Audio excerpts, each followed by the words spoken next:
So you've made it to your assignment and now it's time for orientation. So let's talk about it. The first week is my absolute favorite. It's what I call little to no responsibilities week. So make sure that you have a nurse orientation guide before you actually start working. Work typically starts on a Monday, so just make sure that you have it in hand so you know when to arrive and what you're going to be doing throughout your first day at the hospital.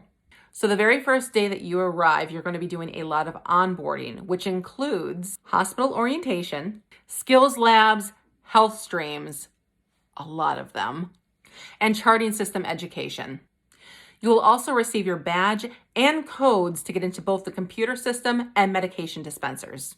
And finally, you should be getting a tour of the facility. Once hospital orientation has been completed, you're going to be starting the floor orientation, which is typically 1 to 2 days of actual training on the floor with a preceptor. Next, you want to ask these important questions during your orientation, which include: what is expected of me every shift, which includes patient care and charting? How to reach the on-call doctors, whether it's through your Vocera, pager, or the operator. Where is the crash cart? Where can I find this facility's policies and procedures? And as previously mentioned, codes. Now, I typically like to take those codes, put a little piece of tape on the back of my badge, and write those codes down on the back of my badge so I can just flip it over, and there's my reference, and it's always with me. I would also recommend that you be aware of the type of questions that you ask and make sure to write down the answers as you go so you're not bombarding the core staff with repetitive questions. If you don't know, definitely ask questions. It is for the safety not only of your license, but also the safety of the patient that you're taking care of. But I will say that you should have a basic set of skills.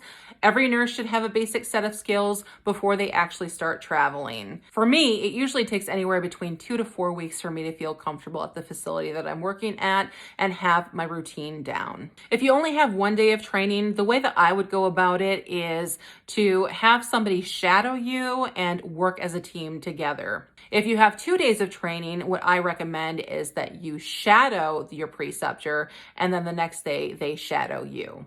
And a little side note, if you feel like you're getting the nurse bullying effect, please make sure that you bring it to the attention of either your recruiter or management at the facility, because we are there to help. And unfortunately, especially nowadays, there's a decent amount going around. And no matter how much money you're getting paid, it is not worth your mental stability. So there's my tips on orientation. If you guys have any questions, please leave them down below, and I will see you in the next video.